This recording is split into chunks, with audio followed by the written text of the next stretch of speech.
جملہ میں مجلسوں میں مذاق کے طور پہ کہتا ہوں، وہ افطار کی کھجور اور زیارت وارثہ ان دو کے لیے تو بالکل صحیح تو میرا. اکثر میں مجلس میں کہتا ہوں کہ لوگ ہمارے پاس آتے ہیں اور ہم تو خیر کیا ایک طالب علم، لیکن بہرحال ایک ہمارا سرکل ہے علماء کا، خطبہ کا، ذاکرین کا، سب سے سننے کو ملتا کہ جہاں مجلس پڑھنے جاؤ خواتین اور حضرات دونوں، عورتیں زیادہ مرد ذرا کم، لیکن بہرحال وہ اپنے مسئلے لے کے آتے ہیں. دنیا کے کسی علاقے میں پہنچی ہر جگہ لوگوں کے پرابلمز، کسی کو یہ مسئلہ ہے کوئی دعا بتائی، مولانا کوئی حاجت پوری ہونے کا عمل بتائی، مولانا کوئی آیت کریمہ بتائی، مولانا کوئی وظیفہ بتائی. یہ ہر ایک کے ساتھ، ہر مجلس پڑھنے کے والے کے ساتھ، ہر ریسیڈنس عالم کے ساتھ ہی گزرتا. اور دعا بھی جب لوگ مانگتے ہیں، مانگنے سے مطلب جب ہم لوگوں سے آگے مانگتے ہیں اللہ سے نہیں، جب دعا مانگتے ہیں کہ مولانا کوئی دعا بتائی، تو اس کے اندر اتنی جلدی ہوتی کہ ایسی دعا بتائیے کہ آج ہم یہ دعا زبان پہ لائیں، کل صبح ہمارا مسئلہ حل ہو.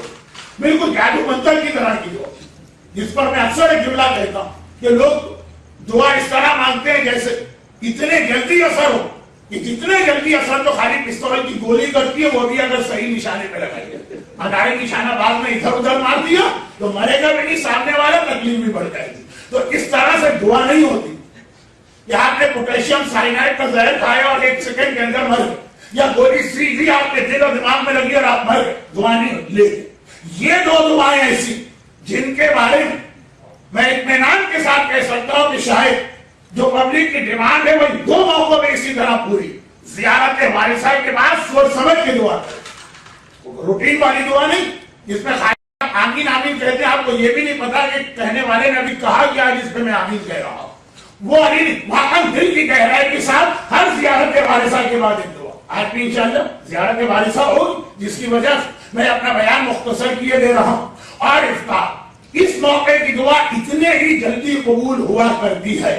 وہ لفظ تو میں نہیں کہوں گا جو مفاتیح الجنان ایک دعا کے آگے لکھا ہوا، اگر کہ وہ ثابت نہیں ہے لیکن لکھا ہوا کہ راوی نے کہا یہ دعا پڑھو اور اگر فوراً پوری نہ ہو تو میرے اوپر لعنت کرنا. میں یہ تو نہیں کہوں گا کہ آپ میرے اوپر لعنت کریں، بہت سارے لوگ اس کے بغیر ہی لعنت کرتے ہیں صبح شام. لیکن یہ دو دعا ماہ مبارک رمضان کا ہر افطار اور ہر شب جمعہ جب زیارت وارثہ پڑھے، اور اسی کے میں نے ضمناً یہ بتا دی کہ آقا حسین کی زیارت جب پڑھی جائے تو یہی سمجھ کے پڑھی جائے گی جیسے آقا آپ کے سامنے بیٹھے، یہ زری ہے، آپ زری کے سامنے کھڑے، آقا کو آپ دیکھ رہے ہیں، آقا آپ کو دیکھ رہے ہیں. شب جمعہ کا دوسرا پیغام دعا. اور جب ایوری شب جمعہ زیارت وارثہ پڑھتے ہی ہیں تو اسی کے ساتھ دعا ملائیے اور دیکھیے. رحمتک یا ارحم الراحمین وصلی اللہ علی محمد و